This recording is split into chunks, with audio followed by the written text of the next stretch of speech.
Hello children, once again let us discuss about how plants make food. In our last class we had discussed about the process. I'll just give you a small recall of what we discussed in our previous class of this lesson. So how do plants make food? The process by which plants make food is called photosynthesis. Photosynthesis comprises of two words, that is photo and synthesis. Photo means light, synthesis means putting together. So leaves in the presence of sunlight uses water from the soil, carbon dioxide from the air and sunlight to make food. And where is this food made? Food is made in the leaves. So leaves are also called the food factory of the plant. This we had already discussed. Now I'll just tell you the importance of sunlight in the process of photosynthesis. Sunlight provides the energy needed to make food. And part of this sunlight falling on a leaf gets trapped by the chlorophyll. You know chlorophyll is there in the leaves which traps the energy of the sun. And together with the sunlight, carbon dioxide and water in the leaves, the process of photosynthesis takes place, and what is produced? Starch and oxygen. Starch is the food which is produced in this process for the plants. And what else? Oxygen. Oxygen is released in this process which gets mixed into the air. And as you know, oxygen is very important for us. So to get more and more oxygen, we need more and more plants. If there are more plants, more food will be made. And if more food will be made, means more this photosynthesis occurs, more oxygen will be released into the air, so that we get a pure air. Our air will be more of oxygen. Okay. Now this sunlight is very important in the process of photosynthesis. To show this, here we will just discuss about a small activity which will prove that sunlight is necessary for the photosynthesis. What you have to do in this, you have to take a potted plant like what is shown in the slide. Take a potted plant and place it in a dark place. Okay, dark place means where there is no sunlight. Okay, and then what you have to do, cover part of a leaf. Select one leaf and part of a leaf you have to cover it with a black paper. Why? So that sunlight cannot reach it. And then again you place this potted plant into the sunlight for few hours. You understood what is done here? A potted plant is placed in a dark place, and a leaf of it is part of a leaf is covered with a black paper so that light cannot reach it. And again the plant is placed in the sunlight for few hours. Then after few hours you have to take that leaf, plug that leaf and boil the covered leaf in alcohol, then wash it with cold water. This is done. Okay, and then a few drops of iodine solution is added. So what is seen, that the uncovered part of the leaf turns blue black in color. Okay, uncovered means the part which got the sunlight. Okay, so it means that the photosynthesis occurred in that part which was not covered. Okay, and how it is how do we know that photosynthesis occurred? Because it turned blue black. Okay, blue black in color, whereas the covered part does not change. The part which was covered did not change the color when iodine solution was put on it. and when the leaf was boiled in alcohol and then washed with water, iodine solution was put in it, covered part did not change its color. Why? Because as it was covered, sunlight did not reach it, and so no photosynthesis took place in that part. See here in the picture, blue black color, uh, and down is the yellow color. Yellow color means no starch, means no photosynthesis. Blue black color means it has got starch. Why it has got starch? Because the photosynthesis process has occurred in that part. Now this shows that sunlight is important for the photosynthesis. So this activity was done and it was proved that sunlight is important for the photosynthesis. You have to just remember this activity and understand that sunlight is important, is needed for the process of photosynthesis.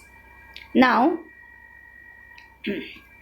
now after the food is made, okay, how how this food is used by the plants. Okay, plants make food using the energy of sunlight and change water and carbon dioxide into kind of sugar, which is the food of the plants. This is just the process I am telling once again.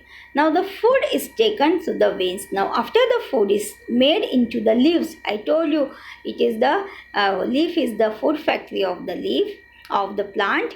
So the food is made in the leaves. So after the food is made, the food is taken through the veins. I told you what are the veins. So veins and the stem to all parts of the plant. So all the parts of the plant gets the food. Now after they get the food, plant use some food to grow larger. They have to grow bigger. Then some of the food is used to make seed and fruit. Some food is stored in their roots and stem. Part of the food is used for repairing damages of plant. If the plant is damaged, it gets repaired itself. So some food is used in that. Some plants store this sugar or starch means the food in fruits that we eat. So all the food that is made is used like this. Here we will see some different kinds of vegetables and fruits that we eat.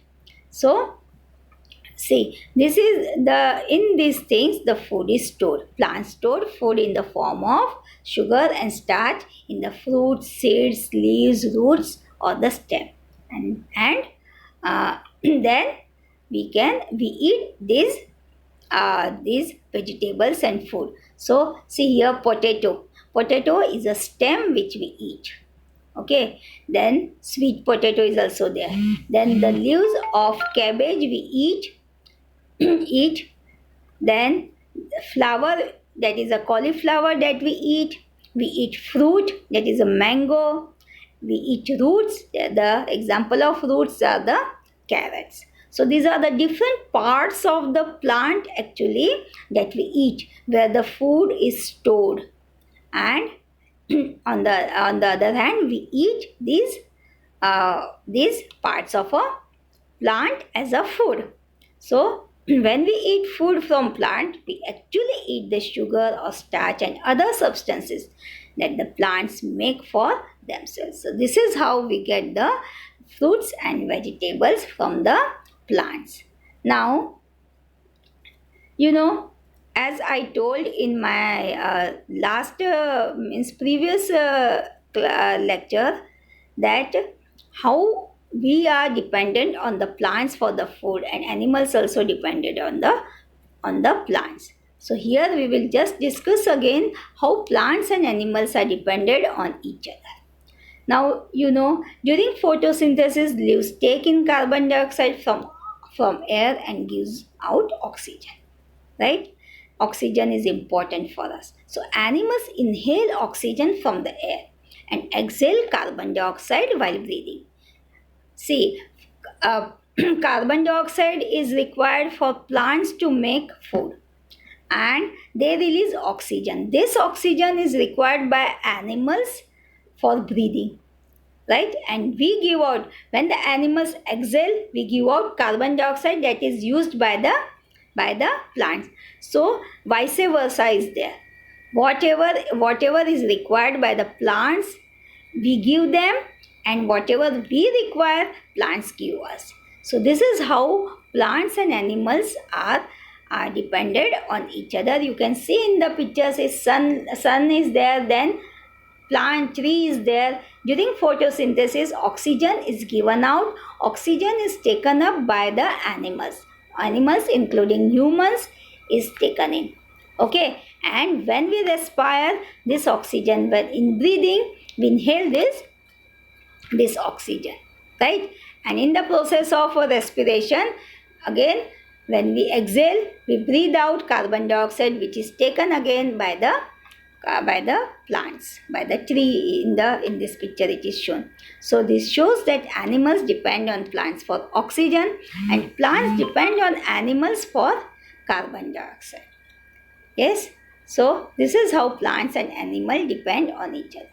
Now see, other way are also there of dependency. That is, see, plants are eaten. Herbivore animals, they eat the plants. See, in the picture, herbivores are shown: deer, goat, elephant. So they eat the plants. Again, these herbivores are eaten by the carnivores. Carnivores eat herbivores, and omnivores eat both plants and animals both. So this is showing that plants and animals are dependent on each other. All animals therefore depend on plant for the food. Plants are dependent on the animal for the carbon dioxide which they use to make food, and all animals are dependent on the plants for the food. Now, so in nature, this is how a balance is maintained between the number of plants and animals.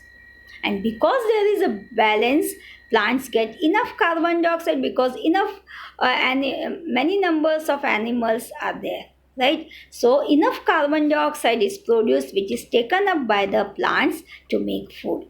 And animals, on the other hand, animals get food and oxygen from the plants. So there is balance between animals and plants. So the balance in nature, but this balance in nature can be disturbed if the number of plants or animals increases or decreases greatly. You see, to keep the balance, the number of animals and plants both should be in the proper proportion. Then only the balance in the nature can be maintained. So, it is our duty that we should protect our nature to make sure that its balance is not disturbed. You understand? So for that, what we should do? You have to protect the animals, and we should also plant more trees. I hope you have understood until now, and this is the end of the lesson. In our next class, we will again revise whatever we have done in our previous classes. So, thank you and take care.